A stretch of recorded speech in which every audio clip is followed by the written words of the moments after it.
नमस्कार दर्शक मित्रों, आप देख रहे हैं जीपीएमसी न्यूज़ 24/7 लाइव। श्री मोडासिया गोळ कड़वा पाटीदार समाज आयोजित भव्य नारी शक्ति जागृति सम्मेलन हिम्मतनगर खाते योजाई गયું। श्री मोडासिया गोळ कड़वा पाटीदार समाज आयोजित नारी शक्ति जागृति सम्मेलन तारीख 12/1/2025 ने रविवारे हिम्मतनगर खाते सहकारी जीन रोड पर आवेल मोडासिया कड़वा पाटीदार समाजवाड़ी में योजाई गયું। आ नारी शक्ति जागृति सम्मेलनना अध्यक्षपदे मोडासिया कड़वा पाटीदार समाज हिम्मतनगरना प्रमुख श्री किरीटभाई एस पटेल અને સંમેલનમાં અતિથિ વિશેષ તરીકે શ્રી ઉમિયા માતાજી સંસ્થાન ઊંઝાના સંગઠન અને પ્રચાર પ્રસાર સમિતિના ચેરમેન શ્રી પ્રવીણભાઈ પટેલ, મહિલા સંગઠન ચેરપર્સન ડોક્ટર જાગૃતિબેન પટેલ, વાઇસ ચેરપર્સન શ્રીમતી મનીષાબેન પટેલ, નિવૃત્ત ઇજનેર શ્રી ડી.કે. પટેલ, પૂર્વ આચાર્ય શ્રી બી.એમ. પટેલ, મીડિયા પ્રભારી શ્રી પી.એ. પટેલની ઉપસ્થિતિમાં યોજાયેલા આ નારી સંમેલનમાં 2000 ઉપરાંત બહેનો અને અનેક સમાજ શ્રેષ્ઠીઓ સાથે વિશાળ સંખ્યામાં બહેનો ઉપસ્થિત રહી હતી। નારી શક્તિ જાગૃતિ સંમેલનમાં પ્રાર્થના, સ્વાગત, પ્રવચન, દીપ પ્રાગટ્ય સાથે શુભારંભ કરવામાં આવ્યો હતો। આ સંમેલનમાં પ્રાસંગિક ઉદ્બોધનમાં ડોક્ટર જાગૃતિબેન પટેલે પોતાના ઉદ્બોધનમાં મહિલા સશક્તિકરણ, સમય મેનેજમેન્ટ, સામાજિક સંબંધો, સામાજિક રીતિ રિવાજને વર્તમાન સમય અનુરૂપ અનુસરવા નારી શક્તિ જાગૃતિ માટે સવિસ્તર વિસ્તૃત છણાવટ સાથે બહુ સુંદર માહિતી આપી હતી।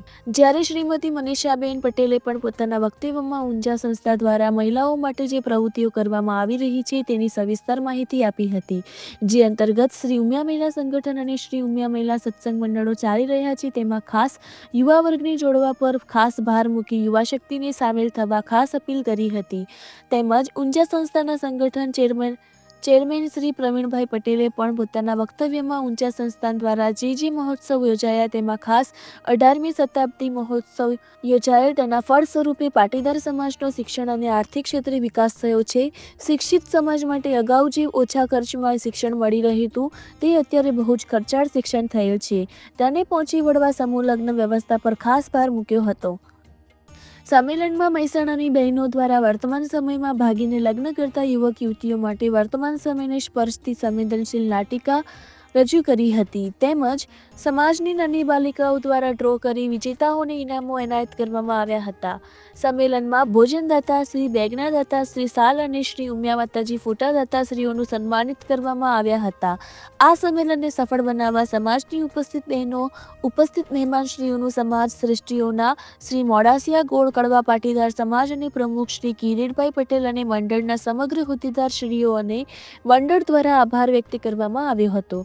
જય શ્રી ઉમિયા રિપોર્ટર પી.એ. પટેલ, મીડિયા પ્રભારી શ્રી ઉમિયા માતાજી સંસ્થાન ઊંઝા, જીપીએમસી ન્યૂઝ 24/7 લાઈવ। તમે ભજનમાં જાઓ, તમારું નાનું છોકરું ઘેર ટીવી જોતું હોય ને કે ચાલ બેટા ભજનમાં લઈ જઈએ, પછી આવીએ। આપણે શું કરીએ છીએ, આપણને સગવડ મળી રહે, આપણને તકલીફ ના પડે એટલે છોકરાને મોબાઈલ આપી દઈએ, લે તું મોબાઈલમાં ગેમ રમ એટલામાં હું આવું, લે તું ટીવીમાં સિરિયલ જો એટલામાં હું આવું। બેનો બહુ જ મોટી ભૂલ થઈ રહી છે। આપણને આપણું બાળક અડચણ ના થાય એટલા માટે આપણે ટીવીને મોબાઈલ એને આપી દઈએ છીએ। તમે ભજનમાં તમારા બાળકને લઈ જાઓ, એ ખોરામાં સૂઈ જશે, રડશે તો બહાર થોડી વાર આંટો મારી આવો, છતાંય તકલીફ પડે તો અડધેથી ઘેર લઈને આવજો, કશો વાંધો નહીં, પણ એને ટેવ પાડો લઈને જવાની। ઘરની નાની બેન હોય, વહુ હોય, દીકરી હોય, વહુ હોય તો એ કહેવાનું કે ચાલ વાસણ બાકી છે હું ઘસવા લાગુ, બે ઘસે પણ જઈએ બંને।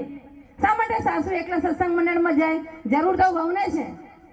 જે પેઢી મંડળોમાં જાય છે ને 15 વર્ષ પછી નહીં હોય ત્યારે શું, 15 વર્ષ પછી સત્સંગ મંડળો બંધ, આ મહિલા સંમેલન કાર્યક્રમો બંધ, બધું જીરો। આ જીરો નથી કરવાનું, માટે નવી પેઢીને એમાં જોડો। સાસુ એમ કહેવાનું છે કે બેટા તું આગળ જા, હું પાછળ આવું, ઘર લોક કરવાનું બાકી છે ને હું કરીને આવું, પણ તું જા પહેલા। એને ટીવીની સ્વિચ બંધ કરાવો કે પછી આવીને જોજે, કારણ કે હવે તો સિરિયલો ગમે ત્યારે જોઈએ તો આવે છે, ટેન્શન કરવાની જરૂર નથી, ખોટા બહાના નહીં। જેને કરવું છે ને કંઈક એને ટાઈમ મળે જ છે।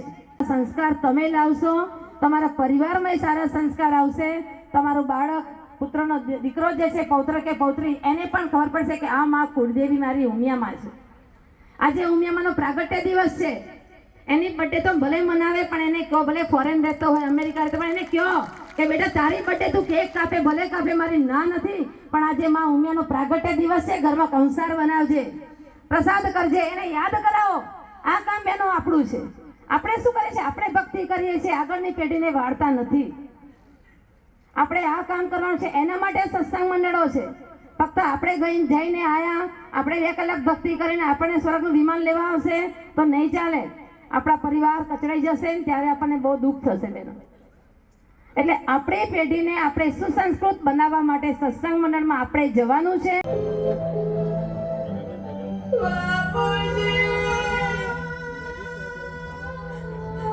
હલો પપ્પા, હું તમારી આરતી બોલું છું.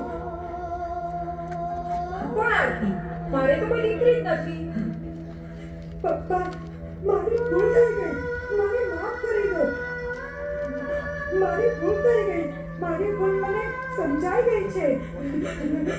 હું તમારી પાસે ખોરાકમાંથી માફી માંગુ છું. પપ્પા, હું ખૂબ જ દુઃખી છું. એ દિવસો યાદ કર. ઘણી સમજાવી છતાં ના માની તે ના જ માની. હવે ભોગવ. મને માફ કરી દો પપ્પા, મને માફ કરી દો. પપ્પા, મેં એકલે કામમાં સૌને છોડ્યા. હું તેના ખોટા 2 દિવસના પ્રેમ અને ખોટા વૈભવમાં આવી મારું જીવન બરબાદ કરી દીધું. પપ્પા, મને માફ કરી દો. મને માફ કરી સ્વીકારી લો, સ્વીકારી લો. પપ્પા, મને માફ કરી દો. હું તને આજીવન તો નહીં સ્વીકારું ને નહીં સ્વીકારું. તું મારા માટે મરી ચૂકી છે. મેં જે ભૂલ કરી તે તમે ક્યારેય આવી ભૂલ કરતા નહીં. બસ આ જ મારો સંદેશ મારા સમાજના દરેક ઘેર પહોંચાડ્યો છે કે સમાજની દીકરી સમાજમાં, સમાજની દીકરી સમાજમાં. બોલો શ્રી ઉમિયા માતાજી જય.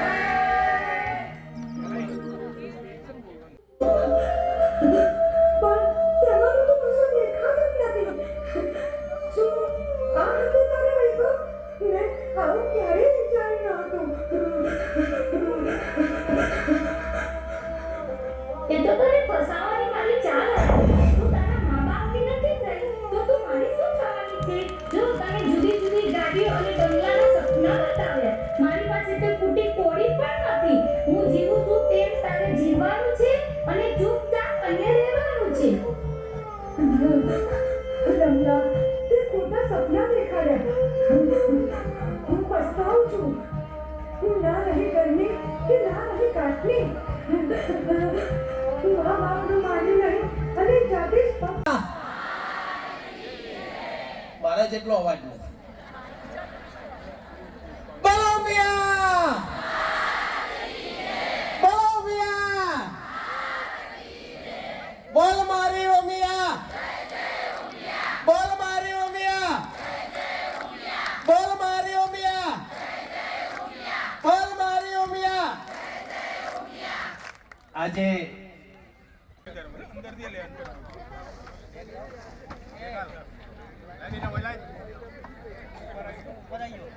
ઇનામની વિધિ સ્ટેજ પરથી કરાવીશું. તેનું નામ નીકળે તે આરઝુ છે મારી ગગનમાં વિહરવાની, એક સ્વપ્ન છે મારું સૂરજની કિરણ બનવાનું, એક ઉમંગ છે મારો આદર્શ દીકરી બનવાનો. દીકરી નાની હોય કે મોટી હોય, કેજીમાં ભણતી હોય કે કોલેજમાં, કુંવારી હોય કે કન્યા, પરંતુ મિત્રો દીકરી સદાય દીકરી જ રહે છે.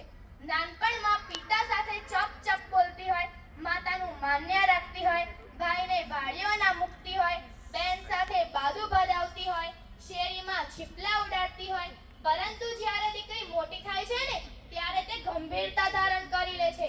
લગ્ન વખતે પીઠી ચોડાતી સહેલીઓ સાથે આમ તેમ મલકાતી હોય છે. લઈએ આયોજન કરનારને અભિનંદન પાઠવીએ. જે દાતાઓએ દાનની સરવાણી વહાવી છે, જેને ભોજન દાતા બન્યા, મંડપ દાતા બન્યા, એ દાતાઓને પણ વંદન કરીએ છીએ કે જનની જણતો ભક્ત જણકા દાતા કસુર નહીં તો રહે છે વાંજળી મત ગુમાવીશ નૂર. એવા દાતાની દિલેરીને વધાવીને આગળ વાત કરું છું કે સ્ત્રી એટલે શું. સ્ત્રીની વ્યાખ્યા કરતા એક બહુ જ સરસ કીધું છે. આ ભાઈ સરસ મજાનું એન્કરિંગ કરે એવા એક ભાઈએ કીધું, વાત કરી કે શૂન્યમાંથી સર્જન કરે ને એને સ્ત્રી કહેવાય, આગને પણ બાગ બનાવી દે એને સ્ત્રી કહેવાય, રણને ઉપવનમાં ફેરવી દે ને એને સ્ત્રી કહેવાય. અને એવું કહેવાય કે આંખમાં નવરંગી સ્વપ્ન હોય અને છતાંય ડગલા સાદગીના ભરે ને એને સ્ત્રી કહેવાય. અકાળે વૈધવ્ય આવ્યું, એક્સિડન્ટમાં દીકરો ગુજરી ગયો, ન કહી શકાય ન સહી શકાય એવી પરિસ્થિતિનું નિર્માણ થાય, એટલે કે પગ તળે ધરતી સરકતી જાય ને છતાંય ટેરવે પર્વત ધરે ને, એનું નામ સ્ત્રી કહેવાય.